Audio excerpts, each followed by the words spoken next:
চলুন আজ আমি আপনাদের সাথে আমলার আচার বানানোর সিম্পল রেসিপি শেয়ার করব। তার জন্য প্রথমে আমি আমলাটাকে ভালো করে জলের মধ্যে ধুয়ে নিলাম। আপনারাও ভালো করে ধুয়ে নেবেন। এরপর গ্যাস জ্বালিয়ে আমি আমলাটাকে 15 মিনিটের জন্য স্টিমে দিয়ে দেব। আপনারাও আমলাটাকে সবসময় স্টিমের মধ্যে সেদ্ধ করবেন, তাহলে খুব ভালো হয়। আর জলের মধ্যে সেদ্ধ করবেন না। এই তো 15 মিনিট পরে আমার সেদ্ধ হয়ে গিয়েছে। এই অবস্থায় আমি আমলাটাকে নামিয়ে নিলাম। এরপর আমলা আচার বানানোর জন্য মশলা বানিয়ে নেব। তার জন্য নিয়েছি 1 চামচ ধনিয়া, 1 চামচ জিরে, 1 চামচ মেথি নিয়ে নিলাম, 1 চামচ নিয়েছি পানমৌরি, আর নিয়েছি 3টে শুকনো লঙ্কা, আর নিয়ে নেব 2 চামচ সরিষা।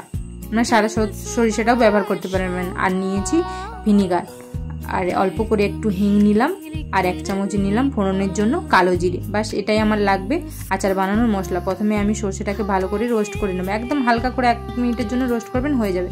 তারপর এরপর যে শুকনো লঙ্কা, ধনিয়া, জিরে, মেথি এগুলো ছিল সবগুলোকে একসাথে, মশলাগুলোকে আমি একসাথে দিয়ে হালকা করে রোস্ট করে নামিয়ে নেব। আপনারাও এইভাবে একদম হালকা করে রোস্ট করে নামিয়ে নেবেন। এরপর মশলাটাকে ঠান্ডা করে আমি আলাদা করে এবার শিলনোড়ার মধ্যে আমি ভালো করে পিষে নেব। আপনারাও এইভাবে পিষে নেবেন। আর মশলাটা পেষার সময় এত সুন্দর গন্ধ বেরিয়েছিল মশলাটার, আপনাদের কি বলবো।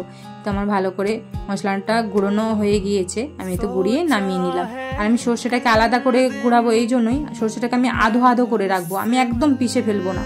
সর্ষেটাকে আমি আধো আধো করে, দেখুন এইভাবে আধো আধো করে গুঁড়িয়েছি। এই তো আমার মশলা রেডি। জাস্ট আর কিছু লাগবে না, কড়াই গরম করে তার মধ্যে তেল দিয়ে আমলকিটাকে ছাড়িয়ে আর মশলা সব কিছু দিয়ে একসাথে মিক্সড করে 1 চামচ কাশ্মীরি লঙ্কা গুঁড়ো এর মধ্যে দিয়ে দেবো।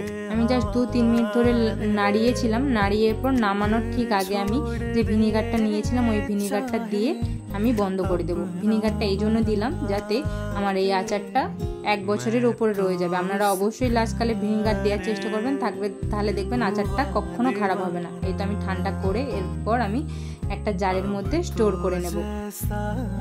আর আমলার আচার খেতে তো খুব ভালো লাগে। আপনারা অবশ্যই বাড়িতে করবেন আর ট্রাই করবেন। ভিডিওটি কেমন লাগলো অবশ্যই কমেন্ট করে জানাবেন, আর ভালো লাগলে সাবস্ক্রাইব করে দেবেন।